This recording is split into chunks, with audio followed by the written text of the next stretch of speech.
Justice League of Yautjas origins, band of meta predators who are hell-bent on killing the Justice League. We have mentioned this before when we did the Predator Killer Bear origins, and we're going to mention this again. Predator comics are a whole new level, each having its distinct essence intact. This brings us to one of the wildest comic crossovers ever, one that has the galaxy's deadliest and fiercest hunters crossing paths with the world's greatest superheroes. We are stressing on John Ostrander and Graham Nolan's one-shot comic book titled JLA vs. Predator, co-published by DC Comics and Dark Horse Comics. Of course, the Justice League over the years has teamed up to battle against a generous number of supervillains, but it is the Predators that we're talking about here. Mind you, they are way more than their advanced weaponry and very much capable of putting everyone in mortal danger. Well then, gear up for today's video where we will be doing an in-depth exploration of the comic book. Let's begin, shall we? But before we go into our explanation, we have a very small request. If you like our content, please support us by subscribing to our channel.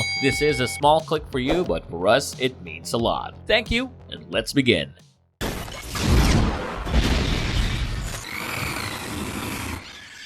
Meta Predators vs. Justice League Explored. This one-shot prestige format comic book begins with the readers getting a clear view of a watchtower on the moon. The tower happens to be the headquarters of the Justice League of America, a place where the superheroes are often seen to assemble in order to safeguard the planet from the incoming threats. Having said that, the danger that they're about to encounter in a while is bound to put every member of the superhero team at risk, and the worst part is that they do not even have the slightest clue about it. Well, it all begins with a burning, severely damaged Dominion spaceship passing through the lunar orbit. We are introduced to the Leaguer on duty at the very moment, one that happens to be John Jones, the Manhunter from Mars. From his conversation with the Oracle, aka Barbara Gordon, the premier supplier of information for the League, we learn that all of Martian Manhunter's hails have gone unanswered while he was trying to reach out to them earlier, and that he has plans of bringing the Dominators into the Watchtower.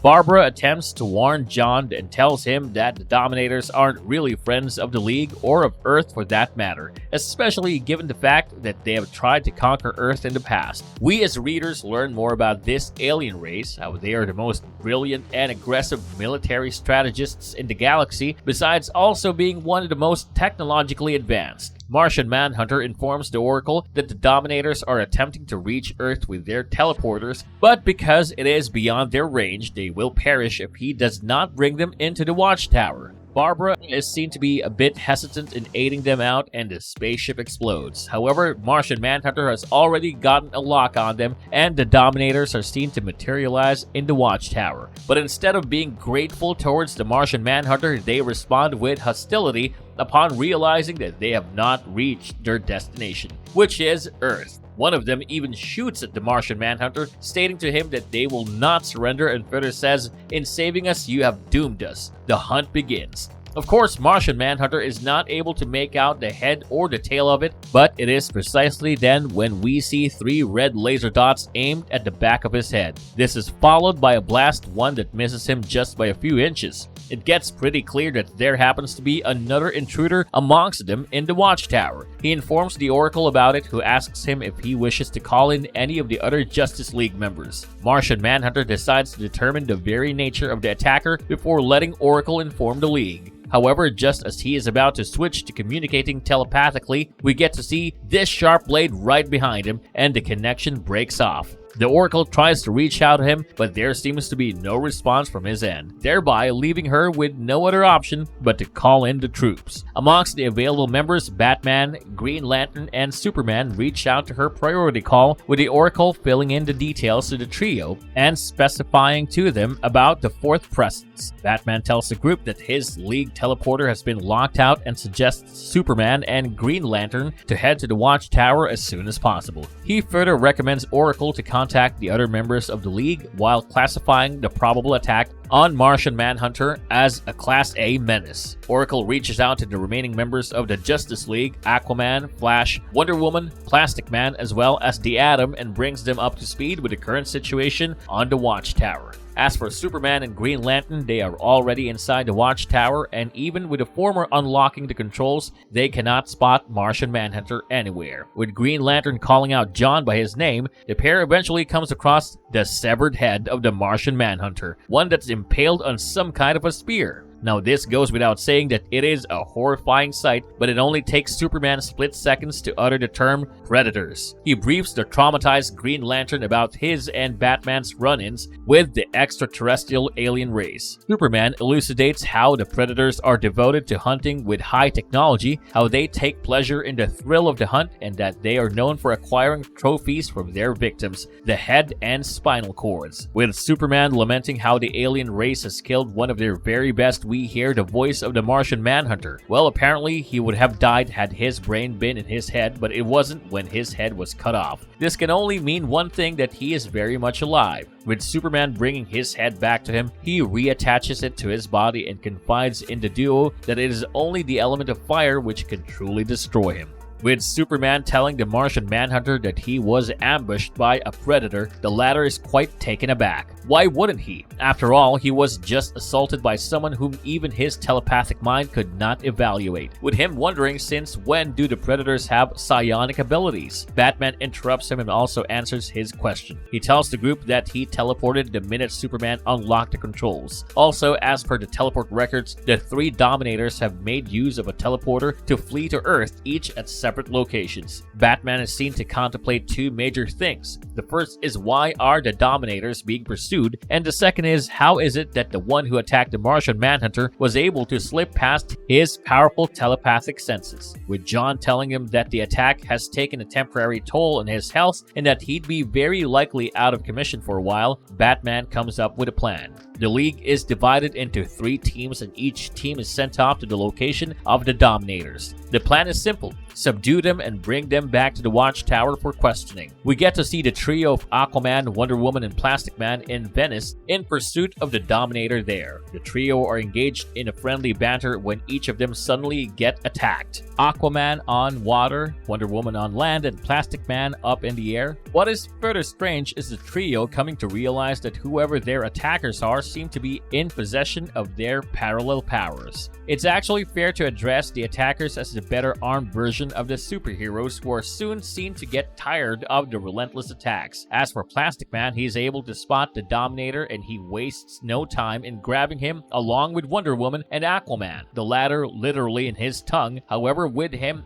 asking the Martian Manhunter to transport them back to the Watchtower, he doesn't get a response. As far as things are concerned in the Watchtower, Martian Manhunter realizes that his attacker never really left the base in the first place. The readers are next taken deep into the Amazon amidst the ruins of an ancient civilization, to be more precise. We get to see Flash, Green Lantern, and the Atom here. The mission remains the same: catch hold of the Dominator and come back to the Watchtower. No points for guessing that it is the Speedster who is able to locate the Dominator thanks to his superhuman pace. However, before Flash can even blink, he gets smacked by something he is not able to see. The Atom and Green Lantern are also hit by the same force, and it suddenly dawns upon the group that they are being attacked. Eventually, a trio of predators appear in front of our superheroes, but mind you, they are not the regular ones. Something is different about each of them. For starters, each of the predators has a specific the superhero logo on its armor. Add to that their superhero power too. The superhero group resorts to using Plan B, which is to separate themselves and run, but with each of the superheroes getting attacked by their respective superpowered predators, they realize how the predators are key to their individual abilities. The group is almost on the verge of tiring themselves out when Flash contacts the Watchtower, asking the Martian Manhunter to teleport them from there. But like Plastic Man, he doesn't get a response either.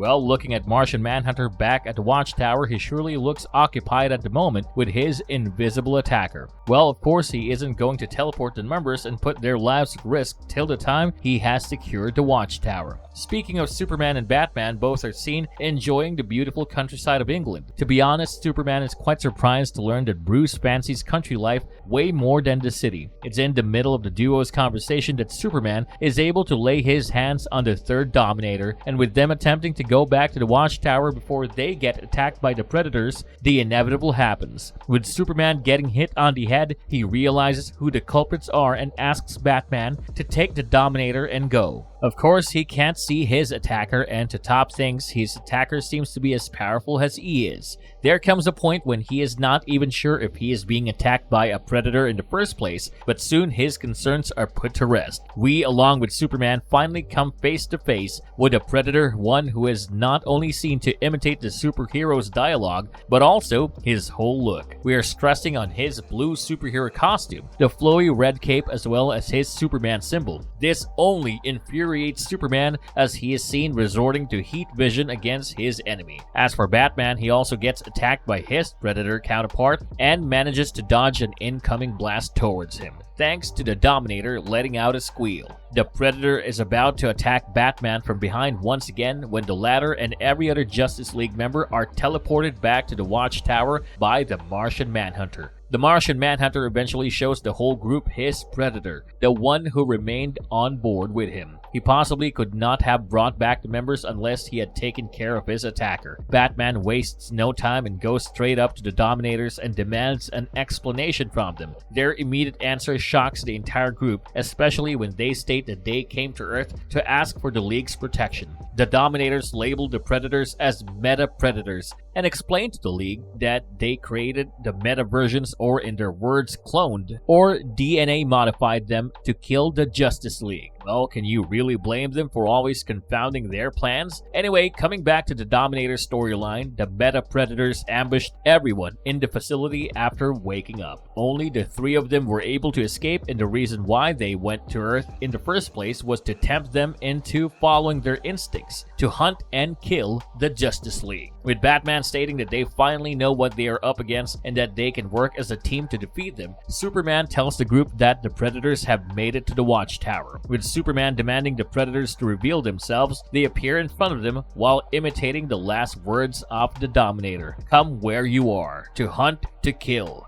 With the Predators attacking the League, Aquaman comes up with a unique idea: change partners and fight them instead of them fighting their counterparts. This has Green Lantern engaging in a fight with Atom's counterpart, Atom engaged with Green Lantern's counterpart, Martian Manhunter up against Wonder Woman's counterpart, Wonder Woman herself against Plastic Man's counterpart, Batman taking care of Flash's counterpart, and Plastic Man literally snuggling with Batman's counterpart. This whole thing proves to be quite effective, and in the process, the superheroes realize that each of their Predator counterparts is meant to fight a League member with the same powers. But exceptions are always there, and it turns out that Superman is powerful enough to take down his own counterpart. The Justice League eventually emerges victorious, but Batman notifies the rest of the members about the Predator's strict code of honor that they would sacrifice themselves any day than surrender. This is precisely when one of the Predators mimics the last words of Batman and fires a shot via its shoulder cannon. This results in creating a massive explosive decompression, one that sucks out the meta-predators out into space. As for the three Dominators, they are eventually saved from meeting the same fate as the Predators by the League members.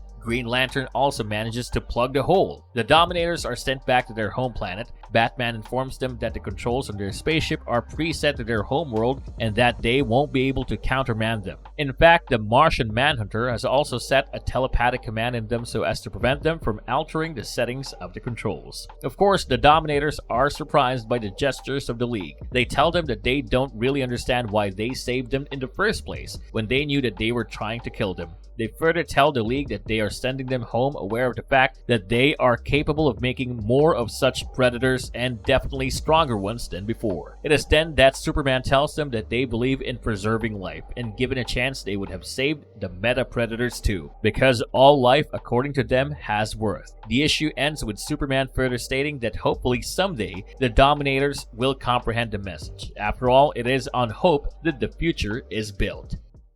Should you be owning JLA versus Predator? There is no denying that the Predators on display are categorically one of the craziest groups of supervillains that the League had to team up against. So of course the whole idea of exploring our favorite DC superheroes battling their Predator counterparts is worth exploring. We say, why don't you grab a copy and decide for yourself? And with this, we have come to the very end of our video here. Do hit us with your thoughts in the comment section and let us know if you have read this one-shot comic book. Also, have you seen the new Predator movie titled Prey yet? It is officially streaming on Hulu in case you want to watch. Stay tuned with us for more interesting content on The Predator. And if you liked our content, don't forget to leave a like and subscribe to us if you haven't already. Have a good one and be safe. Thanks everyone.